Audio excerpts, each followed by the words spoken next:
something like I did in 1990 to break away in the first stage of the Tour de France and get 12 minutes doesn't happen anymore. It's just not going to happen.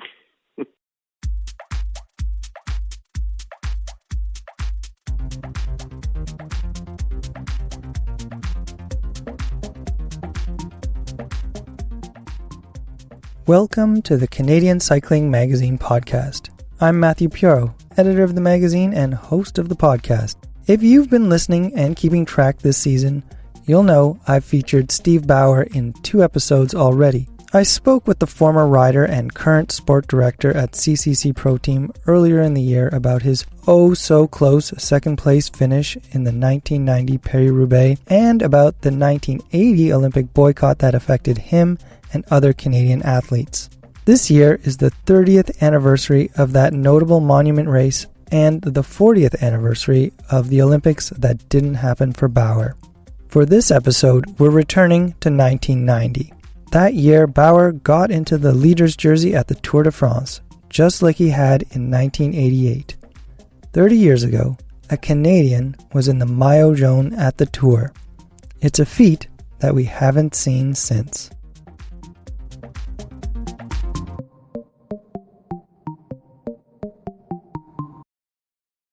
Steve Bauer, you joined the North American 7-Eleven team for the 1990 season after years on more European outfits. What was that switch like?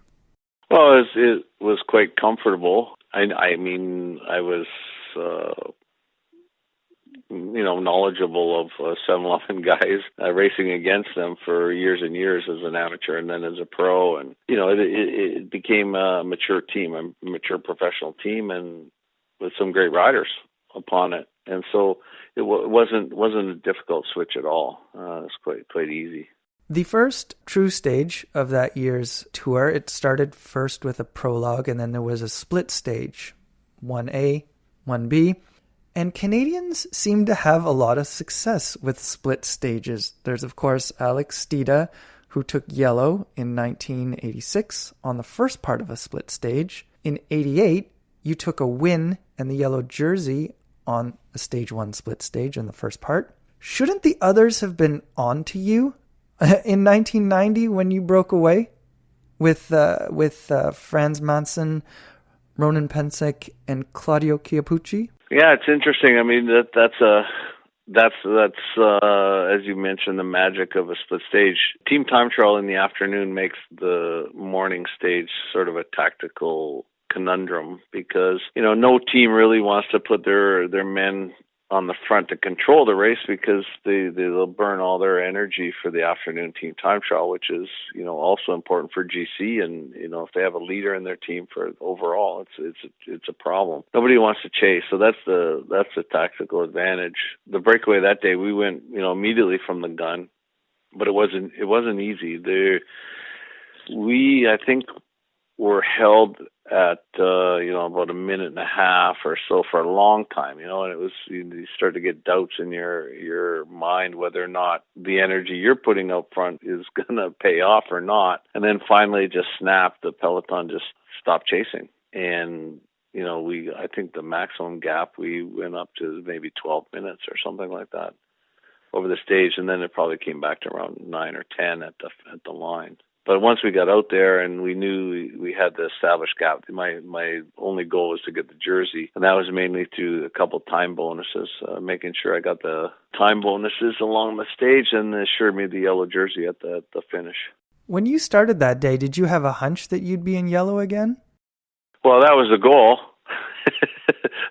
Simple goal. But yeah, you just have to put your mind and body in that position where you're going to, go from the gun and try to make it work. And it paid off. It's not necessarily always going to pay off. You have to make it happen, and it did. It did for me for a second time since '88. The difference between 90 and 88 is that in the time trial in the afternoon in 88, you fell out of yellow, but you kept it in 90. How were you able to defend it after the full day? Well, our 7-Eleven team we had a good group. Our contenders for the jersey were really I think it was Buckler with Franz Maassen, who was in that breakaway. So I don't think we were too concerned about the other teams, but we really had to beat Buckler. And as long as we beat those 4 teams, then I would hold yellow. Don't remember the exact results, but I think we kept with and just enough margin. It wasn't big, but enough to hold the jersey. So you started the next day in yellow, and you kept it for a total of 9 stages. What was it like having to defend that jersey throughout those stages? It's that part is vague to me. Just the day to day of every stage. I think most of it we're going across northern France. Certain days were windy, long, up and down, no mountains, just sort of tough French point-to-point stages. I remember one day was particularly wet, rainy, and our 7-Eleven team did an amazing job doing the tempo when we needed to, and not doing tempo when we didn't need to. So I think overall it was just a great run until we got to the mountains, where I didn't have the condition or the fitness that I recall I had in '88, where I was climbing exceptionally well.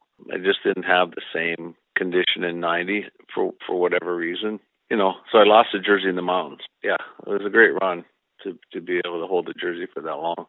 Before you lost that jersey in the mountains, there was a time trial on stage 7 of Vitel to Epinal. It was quite long, 61.5 kilometers, and Ronan Pensick was 34 seconds behind you in the general classification. Did you have a certain strategy for that time trial stage? Well, actually, Pensick did a great ride that day.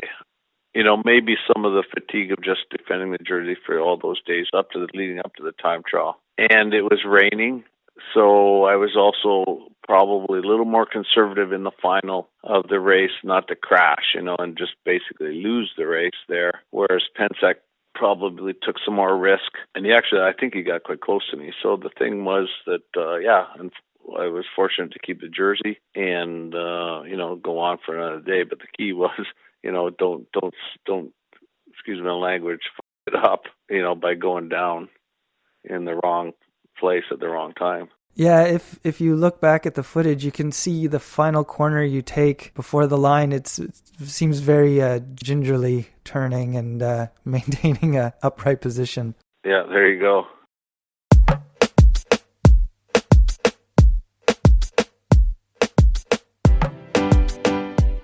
Here's the plan for July 25th and 26th. That's the weekend of the MS Society of Canada's virtual MS bike events. You should sign up because Canadians with MS need your support now more than ever. The MS Society of Canada, this episode's sponsor, has been running cycling events for more than 30 years. This summer, MS Bike is still on, but in a virtual format. Ride inside, ride outside, ride far, ride close. Just ride. Proceeds from the virtual MS Bike are used to support Canadians affected by MS through programs and research and advocacy. As you can imagine, people with MS face extra challenges and uncertainty with the current health crisis. Here's something I didn't know. Canada has one of the highest rates of MS in the world. You can help change that. So, cyclists, sign up. Head to msbike.ca for more information and to register.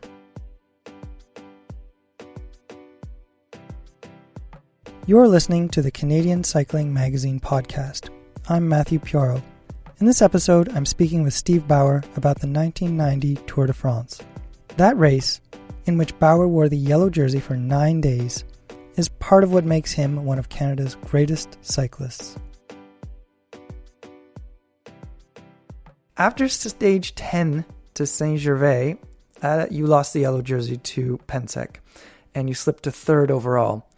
In an interview after the stage, you seemed pretty level about how things had turned out by that point. You'd had the jersey for 9 days, you're still in the race, maybe for a podium? Was that a poker face you had on then, or were you really okay with how the race had gone to that point?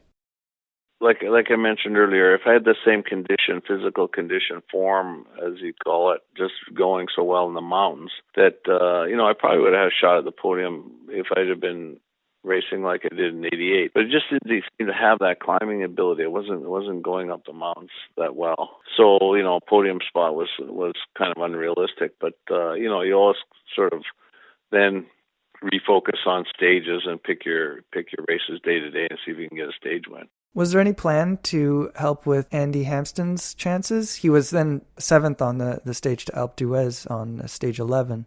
Well, that was part of it. We had another climber in the group, a real climber in Andy, and a better climber than I was. So as a team, it wasn't a big loss to transition a bit the role going into the mountains and having Andy be the leader of the team. Do you remember how the rest of the race was for you? Not particularly. No, it wasn't memorable at all? Not much, no. How would you compare a 9-day run in yellow and a 27th overall, that was 1990, with 5 days in yellow and 4th overall, which was 88 for you at the Tour? Yeah, in 1988, I was a really top shape. I was climbing super well. It was a very hot Tour de France. Some of the favorites had fallen out. I think Pignot had stopped. I don't know, Stephen Roche wasn't there. So, it was kind of an open opportunity to do super well, and I just kind of hit it super good. I wasn't far from the podium either. It was just one of those things that put it all together and was climbing super. Is there anything you learned in 1990 that you share with the riders on Team CCC, whom you direct today? Is there any lesson that you take with you in your directing? I think it's more than just one Tour de France. The way teams organize now, the way teams have, internal communication among the riders, there's data-driven applications that, you follow the route in the team car. There's just a lot more real-time information that the riders have that puts a bit more control on sort of the way the race evolves. Unfortunately, I think it is what it is.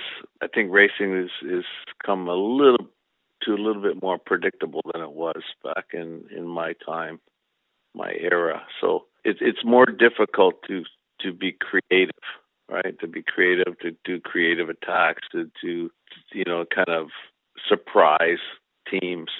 So it comes down to a lot more physical and the skill ability of each rider to come out as a stronger, as a more competitor, as a better rider. It comes down to a lot of physical rather than mental. I think there's always that tactical decision to go or not go, or at the moment, right? As the race evolves, there's not a lot of change until sort of the moment when it really happens. And I think that's a big difference from my era. If there's not as much room to be creative, and that's on the rider's side, does that make the racing, does it put more in the hands of the director, who might have more access to data at the time? No, I mean that as a whole, right? As the racing as a whole tends to seems to have gone like in sort of one direction. Breakaway goes away. Who's going to control the race? The teams that don't want a rider in the breakaway don't let that rider get away. So they let 3, 4, 5 riders go of teams that don't have the power, and then the powerful teams control it, bring it back, and their leaders or their hitmen sort of are set for the moment to make the difference. Teams control from the front. It's like a methodical, predictable approach than having 22 World Tour teams all attacking and going in the breakaway and fighting it out to make the breakaway. There's a lot of teams with a common goal, not to let each other go in the breakaway. And so it's only letting certain teams go down the road. It's interesting, but like I say, it's something like I did in 1990 to break away in the first stage of the Tour de France and get 12 minutes. Doesn't happen anymore. It's just not going to happen. Well, Steve, thank you for taking us back to that era and sharing your memories. Thank you, Steve. No problem.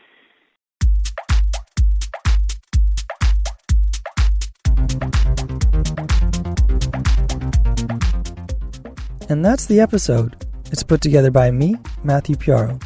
I had help from web editors Terry McCall and Lily Hanson-Gillis. The episode is produced by Adam Killick. He composed the music too. Thanks to Ontario Creates for its support. And thank you for listening. Please rate and review the show. Ride safely, and I'll talk to you later.